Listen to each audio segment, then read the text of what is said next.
Good morning, good afternoon, and good evening, wherever this video may find you. This, well, first of all, I'm Gavin, and this is... Jaden. You are Jaden, yes. Those that have been OG subscribers, pre-Audi video subscribers, might remember his Mazda 6 Turbo. Justin did a review of that. And Jaden has kind of been along for the ride kind of ever since. You've been an assistant on videos and stuff. And today, he helped shoot some flyby footage with me because I can't do everything myself. Well, you might be wondering what this cockpit actually is, but this is the brand new C8 Corvette. This is a 3LT model. This is basically, from what the owner has described to me, all the boxes checked. It's got mag ride, it has the good suspension, it has brakes, the good brake that you want. This is the first time that I've actually done a video like this for our channel. And Jaden doesn't have a microphone. You can feel free to speak. You might be able to hear, we might be able to hear you, we might not. You can just be here for the reactions, I suppose. I'm here for the reactions. All right, well, let's get to it. I'll just kind of pull away here and drive and talk.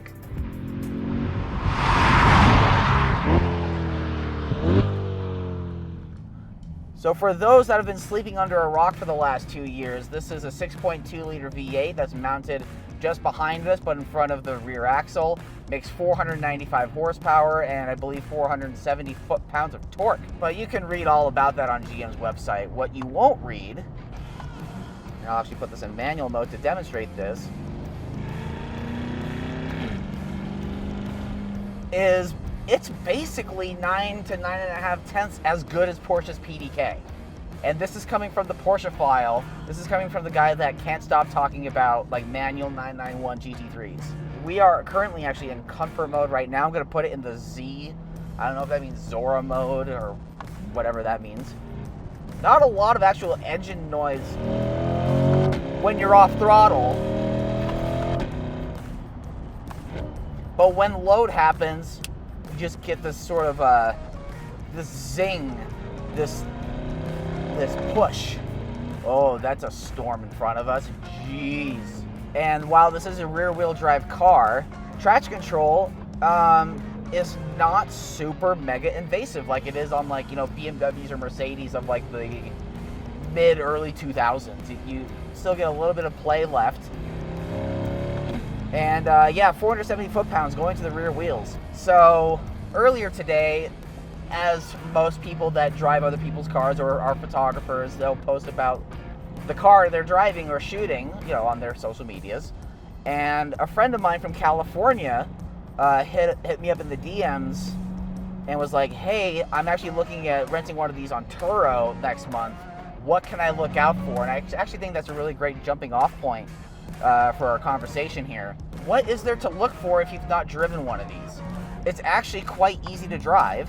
It feels large as far as the track width is concerned, but as far as placing the car and knowing where it is and where you're going, it's kind of on easy mode. Of course, like most other cars around today, it's electric power steering, decent communication.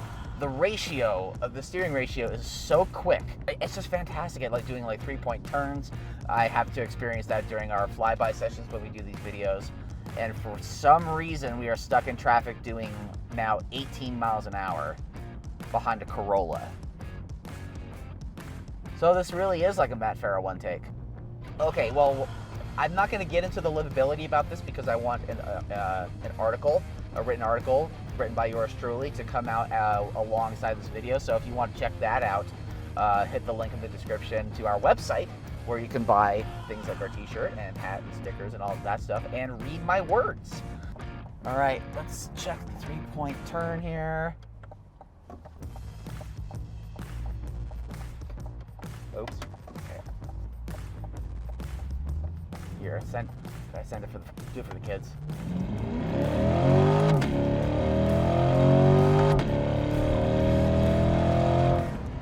There were those PDK-like shifts from the Tremor gate speed.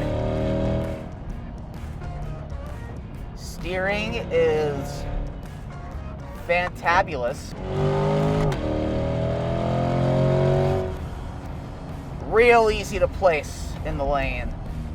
And that's somewhat surprising for a car of this size. We have magnetic ride control, which does a fantastic job of not just dampening and all that goodness, but also body control as well.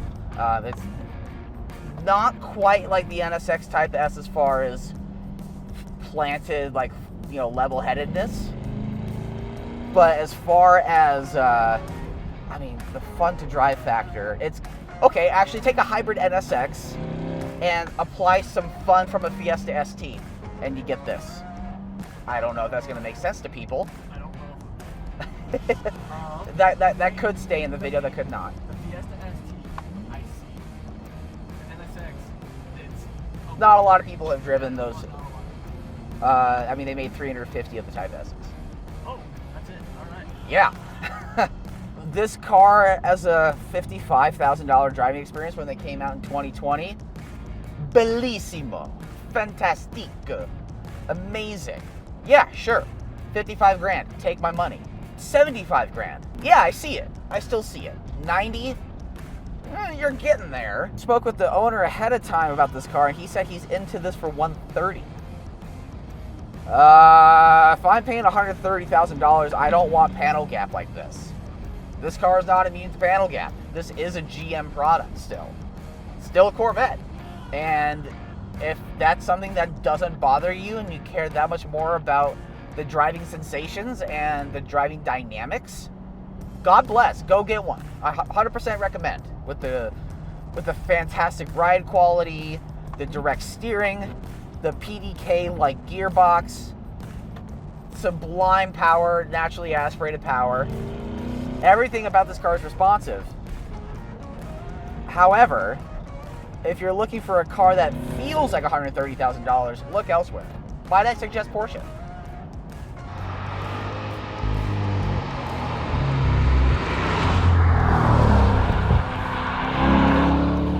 But I don't know. There are some things that I don't like, and I can mention them also in the article coming up.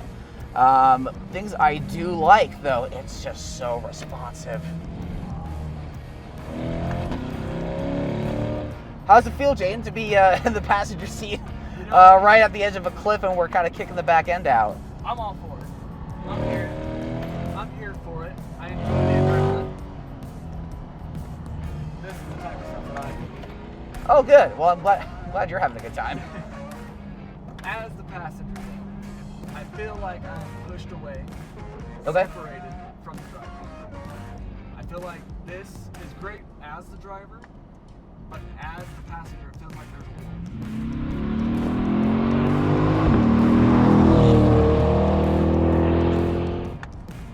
Well, the 800-pound gorilla in the room also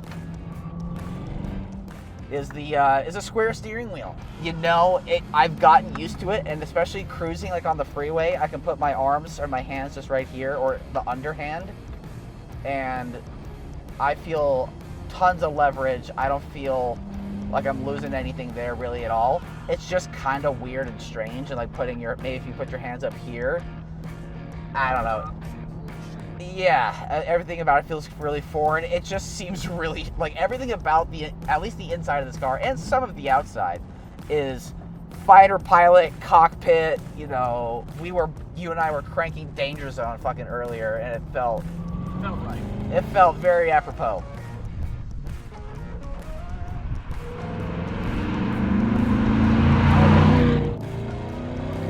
Third gear, wrap it all the way out. That's not even all the way out. We were moving. Kind of glad I got rid of the dash cam for that. But when you also get into a flow and a rhythm with this thing, you hear that bassy V8 behind you. You probably heard that downshift. See what I mean? Like the things that this engine and gearbox combination can do. See, traction control still lets you have a little bit of fun. Still lets you keep going. Oh yeah. Which is nice. Which is what you want in a car like this. That paired with the steering wheel.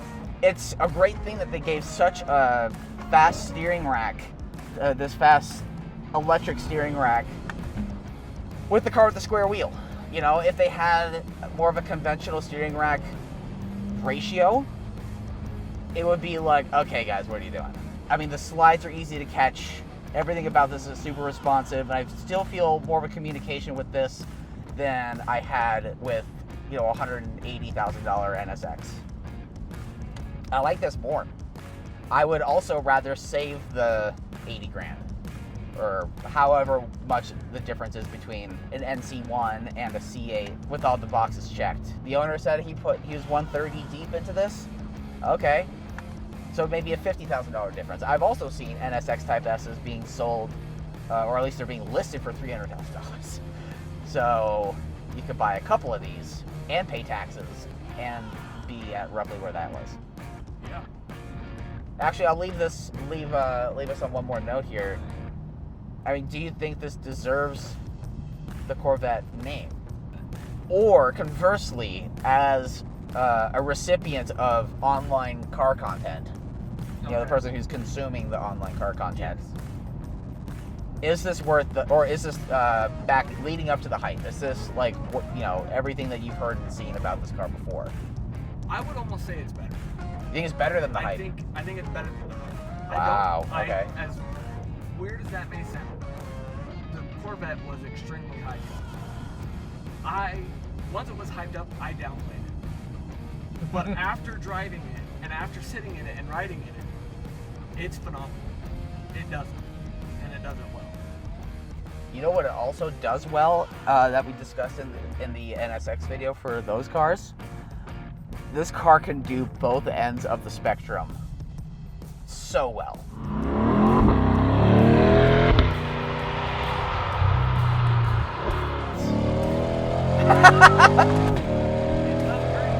Well, if you're spending the $120,000 to $140,000, what would you rather have? I think I'd go with the 992. Interesting. By the way, for those that are watching this, Jaden was with us when we did the 992 Carrera S versus the 996 Turbo versus 996. So you have some experience in this department. What makes you say 992 over C2 or over C8? I like the aggressive style on the C8. Sure. But I prefer the smoother body.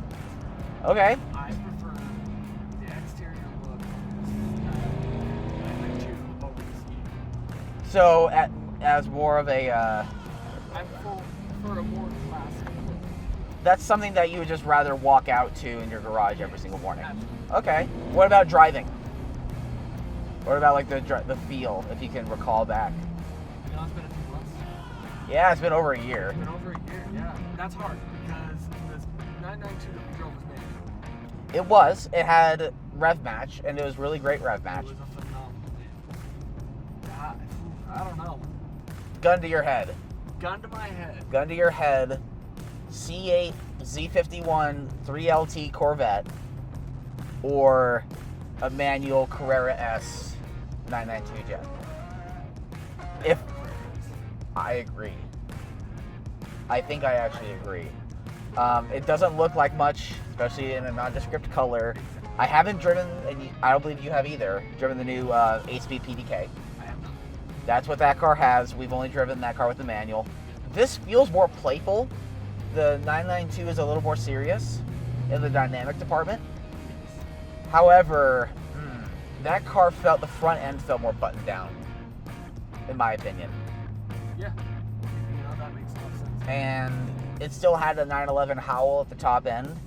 This, I suppose, still sounds like a Corvette. I haven't driven many Corvettes, actually. This is like the third Corvette I've driven. With that said, this is still true to the Corvette brand, in my opinion. It's great to drive. The dynamics are fantastic when you're getting into it. And when you're not getting into it, and if you're on the freeway in just your quiet mode, it knows how to turn off. Yeah. And the NSX also did that. I appreciate the way that this does it more. It's not quite as like, holy shit, we're like really removed and like kind of freaky.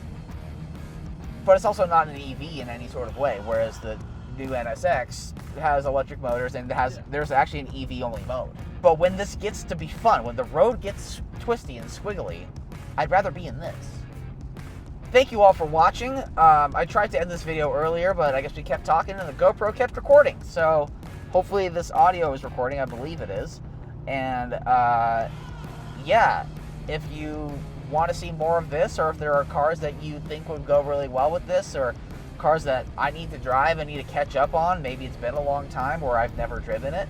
Let me know so I can, find things for the people, for you people to watch. And yeah, www.exhibitionspeed.com if you want to get some merch. We have hats, we have stickers, we have shirts.